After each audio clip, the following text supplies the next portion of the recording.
ఢిల్లీలో చివరి మొఘల్ పతనం 1857 సిపాయిల తిరుగుబాటు మరియు మొఘల్ సామ్రాజ్య అంతం. తిరుగుబాటు నాయకత్వం ఎవరు నాయకత్వం వహించారంటే రెండవ బహదూర్ షా మొఘల్ చక్రవర్తి. ఇతని మీర్ బాక్షి అయిన జనరల్ బక్తీ ఖాన్. ఢిల్లీలో తిరుగుబాటుకు వీరే ప్రధాన కారకులు. ఆయుధగారం పేల్చివేత. తిరుగుబాటుదారులకు ఆయుధాలు అందకుండా నిరోధించింది ఎవరంటే లెఫ్టినెంట్ విల్లోబీ ఢిల్లీలోని ఆయుధగారాన్ని పేల్చేశాడనమాట. ఢిల్లీ పోరాటం కీలక వ్యక్తులు ప్రాణ నష్టం. జైన్ నికల్సన్ సిపాయిల చేతిలో చనిపోయాడు. కల్నల్ రీప్లే కూడా సిపాయిల చేతుల్లోనే చనిపోయాడు. సైమన్ ఫ్రేజర్ కూడా చనిపోయాడు. వందలాది ప్రాణ నష్టం మధ్య తీవ్రమైన పోరాటం జరిగిందనమాట. తిరుగుబాటు అణచివేత. జనరల్ హడ్సన్ ఢిల్లీలో తిరుగుబాటును పూర్తిగా అణచివేశాడు. మొఘల్ కుటుంబ సభ్యులందరినీ హతమార్చాడు. దేశ బహిష్కరణ 1858లో అతన్ని రెండవ బహదూర్ షాని మరియు అతని భార్య జీనత్ మహల్ను బందీలుగా ఢిల్లీ నుంచి రంగూన్లోని బర్మా జైలుకు పంపించాడు. మొఘల్ వంశం సంపూర్ణంగా అంతమైంది ఎప్పుడంటే 1862 మొఘల్ వంశం సంపూర్ణంగా అంతమైందనమాట. బహదూర్ షా రంగూన్లోనే మరణించి అక్కడే సమాధి అయ్యాడు. దీంతో మొఘల్ వంశం సంపూర్ణంగా అంతమైంది. శతాబ్దాల పాటు భారతదేశాన్ని పాలించిన మొఘల్ సామ్రాజ్యం ఒక విదేశీ గడ్డపై నిశ్శబ్దంగా ముగిసింది. కాన్పూర్ తిరుగుబాటు 1857 సిపాయిల తిరుగుబాటులో ఒక కీలక ఘట్టం ఇది. బాజీరావు చివరి పేష్వా ఇతని దత్తపుత్రుడు నానాసాహెబ్. లార్డ్ డాల్హౌసీ ఏమిటంటే సంక్రమణ సిద్ధాంతం ద్వారా పెన్షన్ని నిలిపివేశారనమాట నానాసాహెబ్కి. సంక్రమణ సిద్ధాంతం ప్రకారం దత్తపుత్రుడిని వారసుడిగా అంగీకరించరు. అయితే అందువలన ఇతను ఉద్యమం చేపట్టాడు. నాయకుడు ఎవరంటే నానాసాహెబ్. అసలు పేరు దందు పంత్. కీలక పాత్రధారి తాంతియా తోపే. అసలు పేరు రామచంద్ర పాండురంగ తోపే. కీలక అనుచరుడు అజిముల్లా ఖాన్. బ్రిటిష్ వారి పతనం. సర్ హ్యూ వీలర్ తిరుగుబాటుదారుల దాడిలో సర్ హ్యూ వీలర్ మరియు అతని అనుచర సైనికులు ప్రాణాలు కోల్పోయారు. తిరుగుబాటు అణచివేత. క్యాంప్బెల్ బలగాల ప్రవేశం. కాన్పూర్లో తిరుగుబాటును విజయవంతంగా అణచివేశాడు మేజర్ జనరల్ క్యాంప్బెల్. అయితే కాన్పూర్ పతనం. నాయకుల పలాయనం. నానాసాహెబ్ నేపాల్కు పారిపోతే తాంతియా తోపే చంబల్ లోయలో గెరిల్లా పోరాటం చేస్తూ అక్కడ స్థానిక రాజు మాన్సింగ్ అనే రాజు ద్రోహం చేసి ఆంగ్లేయులకు అప్పగిస్తే 1859లో తాంతియా తోపేను ఉరితీశారు. కాన్పూర్ తిరుగుబాటు ముఖ్యాంశాలు. స్థానం కాన్పూర్. కారణం సంక్రమణ సిద్ధాంతం ద్వారా బాజీరావు దత్తపుత్రుడి పెన్షన్ నిలిపివేశారు. తిరుగుబాటు నాయకులు నానాసాహెబ్, దుందుపంత్, తాంతియా తోపే, రామచంద్ర పాండురంగ తోపే, అజముల్లా ఖాన్. బ్రిటిష్ అధికారులు ఎవరంటే సర్ హ్యూ వీలర్ చనిపోయారనమాట. మేజర్ జనరల్ క్యాంప్బెల్ అణచివేత. పర్యవసానం నానాసాహెబ్ నేపాల్కు పారిపోయాడు. తాంతియా తోపేకు ఉరిశిక్ష విధించారు 1859లో. 1857 తిరుగుబాటు. వివిధ ప్రాంతాల్లో ఇతర నాయకులు.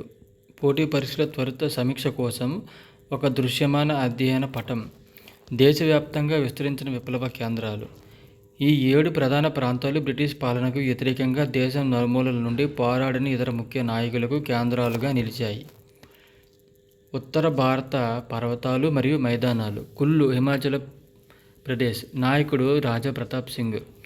పానీపట్ హర్యానాలో అయితే నాయకుడు ఇమాం కలందర్. ఉత్తరప్రదేశ్ కేంద్రంగా ఎగసిన జ్వాలలు. మధుర ఉత్తరప్రదేశ్లో అయితే నాయకులు దేవ్ సింగ్ మరియు కాదం సింగ్. గోరఖ్పూర్ ఉత్తరప్రదేశ్లో అయితే నాయకుడు గాజాదర్ సింగ్. పశ్చిమ దళాలు ఎడారి నుండి దక్కన్ వరకు. రాజస్థాన్లో అయితే నాయకుడు ఎవరంటే జయదయాల్ సింగ్. సతారా మహారాష్ట్రలో నాయకుడు ఎవరంటే రంగ బాపూజీ గుప్తే. తూర్పు తీరంలో తిరుగుబాటు స్వరం. ఒరిస్సాలో అయితే నాయకులు నాయకులు సురేందర్ షాహి మరియు ఉజ్వల షాహి. త్వరిత సమీక్ష ప్రాంతాలు మరియు నాయకులు. సతారా ప్రాంతం మహారాష్ట్రలో అయితే రంగ బాపూజీ గుప్తే. పానిపట్ హర్యానా ఇమాం కలందర్. మధుర ఉత్తరప్రదేశ్ దేవ్ సింగ్ మరియు కాదం సింగ్. గోరఖ్పూర్ ఉత్తరప్రదేశ్ గజాధర్ సింగ్. కుల్లు హిమాచల్ ప్రదేశ్ రాజా ప్రతాప్ సింగ్. ఒరిస్సా సురేందర్ షాహి మరియు ఉజ్వల షాహి. రాజస్థానే జయదయాల్ సింగ్.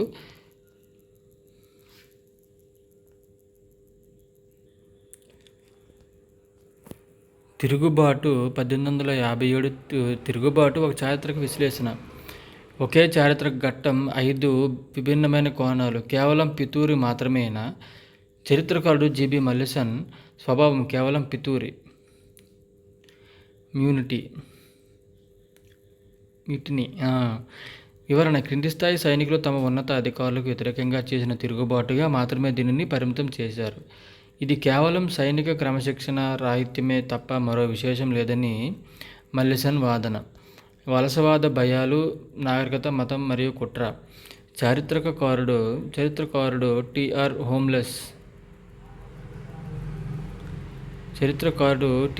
హోల్మెస్ దృక్కోణం. నాగరికతకు అనాగరికత మధ్య జరిగిన పోరాటం. చరిత్రకారుడు ఎల్ఈఆర్ రేస్ దృక్కోణం. క్రైస్తవానికి వ్యతిరేకంగా మతోన్మాదులు చేసిన యుద్ధం అని తిరుగుబాటును వర్ణించాడు. చరిత్రకారుడు ఆట్రమ్ మరియు టైలర్ దృక్కోణం. ముసల్మాన్లు తమ అధికారాన్ని పునరుద్ధరించుకోవడానికి చేసిన కుట్ర అని వర్ణించాడు. దృక్కోణ మార్పు ప్రథమ స్వాతంత్ర సంగ్రామం. చరిత్రకారుడు విడి సావర్కర్. సంవత్సరం 1909. గ్రంథము ప్రథమ స్వాతంత్ర సంగ్రామం. వివరణ. భారతీయ మేధావులు దీనిని కేవలం పితూరిగా లేదా మతపరమైన కుట్రగా కాకుండా స్వాతంత్రం కోసం భారతీయులు చేసిన తొలి సమగ్ర ప్రయత్నంగా పరిగణిస్తారు అని అతను భావించారు. దృక్కోణాలు మరియు తులనాత్మక పరిశీలన. జిబి మల్లిసన్. పితూరి సైనిక క్రమశిక్షణ రాహిత్యం. వలసవాద. టిఆర్ హోల్మెస్. నాగరికత వర్సెస్ అనాగరికత. పాశ్చాత్య నాగరికతపై దాడి. వలసవాదం. ఎల్ఈఆర్ రేస్ మతపరమైన యుద్ధం అని అతని స్వభావం తెలిపాడు. క్రైస్తవ వ్యతిరేకత మూల కారణం. దృక్కోణం వలసవాద దృక్కోణం. ఔట్రమ్ మరియు టైలర్. రాజకీయ కుట్ర. ముస్లిం ఆధిపత్య దాహం మూల కారణం. దృక్కోణం వలసవాదం. విడి సావర్కర్. ప్రథమ స్వాతంత్ర సంగ్రామం. స్వాతంత్ర కాంక్ష. జాతీయవాదం. దృక్కోణం.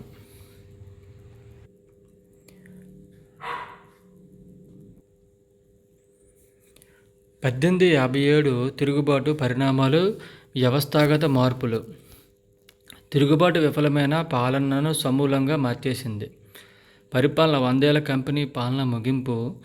శాసన వ్యవస్థ. 1861లో చట్టాల ప్రక్షాళన. సైనిక వ్యవస్థ. నమ్మకం తగ్గడం. బ్రిటిష్ బలగాల పెంపు.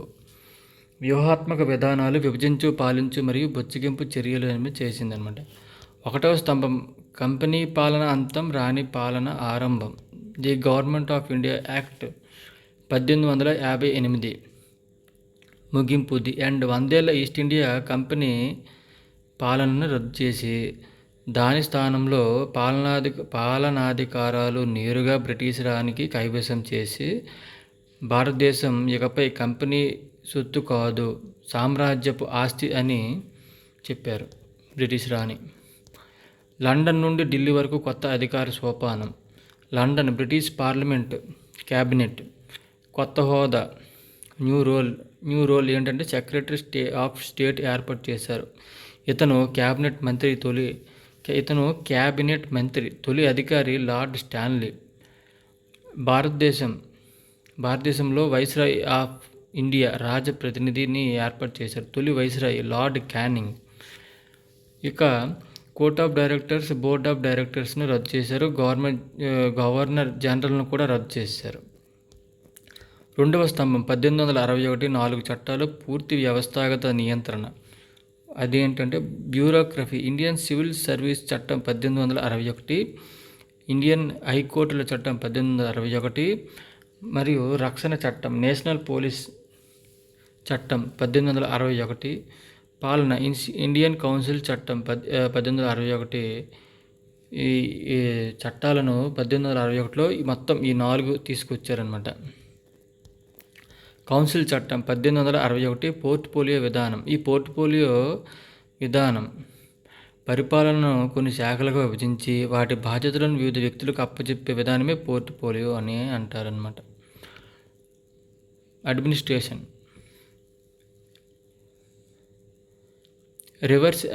Reverse action callout. ఈ చట్టం ద్వారా 1833 చట్టం చేసిన కేంద్రీకరణను సెంట్రలైజేషన్ వెనక్కి తీసుకున్నారు. రద్దు చేసిన రాష్ట్ర శాసనసభలను తిరిగి పునరుద్ధరించారు. మూడవ స్తంభం సైన్యంలో ప్రక్షాళన, బ్రిటిష్ ప్రాబల్యం పెంపు. తిరుగుబాటు భయంతో భారత సిపాయిల సంఖ్యను భారీగా తగ్గించిన ఆంగ్లేయులు. బెంగాల్ రాష్ట్రంలో అయితే 2:1 సిపాయిలు మరియు బ్రిటిష్ సైనికుల నిష్పత్తి. మద్రాస్ మరియు బొంబాయిలో అయితే 3:1గా చేశారు సిపాయిలు మరియు బ్రిటిష్ సైనికుల నిష్పత్తి. ద్రోహులు విధేయులు ఆంగ్లేయుల మార్షల్ రేస్ సిద్ధాంతం. కారణం 1857 సిపాయిల తిరుగుబాటు. మార్షల్ వర్గం. తిరుగుబాటులో పాల్గొన్నవారు మార్షల్. ఆంగ్లేయులకు విధేయులుగా ఉన్నవారు మార్షల్ వర్గం. తిరుగుబాటులో పాల్గొన్నది హిందూ ముస్లింలు. సిక్కులు, గోర్ఖాలు వాళ్ళు ఆంగ్లేయులకు విధేయులుగా ఉన్నారు. వీళ్ళకి హిందూ ముస్లిమ్స్కి ఉద్యోగాల నుంచి తొలగించి సంఖ్య తగ్గించారనమాట. వీళ్ళకి సిక్కులు మరియు గోర్ఖాలకు ఉద్యోగాల్లో కొనసాగించి ప్రోత్సాహం అందజేశారనమాట. నాలుగవ స్తంభం రాణి ప్రకటన. పాత విధానాలకు స్వస్తి. అలహాబాద్. Event details panel. తేదీ 1 నవంబర్ 1858లో అలహాబాద్లో విక్టోరియా మహారాణి పంపించిన ప్రకటనను చదివి వినిపించిన లార్డ్ క్యానింగ్. ఈమె ప్రకటనని ఎవరు చదివి వినిపించారంటే లార్డ్ క్యానింగ్. ఇందులోని సారాంశం ఏంటంటే భవిష్యత్తులో ఎలాంటి సంఘటనలు పునరావృతం కాకుండా ఈస్ట్ ఇండియా కంపెనీ విధానాలను సమూలంగా మార్చడం. బుజ్జగింపు చర్యలు. రాజ్యాలు సురక్షితం, మత విశ్వాసాలు భద్రం. ఆక్రమణ నిలుపుదల. ఇక ముందు భారత రాజ్యాలను జయించబోమని ప్రకటించింది. 1859లో రాజ్య సంక్రమణ సిద్ధాంతాన్ని కూడా రద్దు చేశారు. కారణం తిరుగుబాటులో అణచివేతలు సహకరించిన విధేయులైన భారత రాజుల సేవలు భవిష్యత్తులో అవసరమని గుర్తించారు అన్నమాట.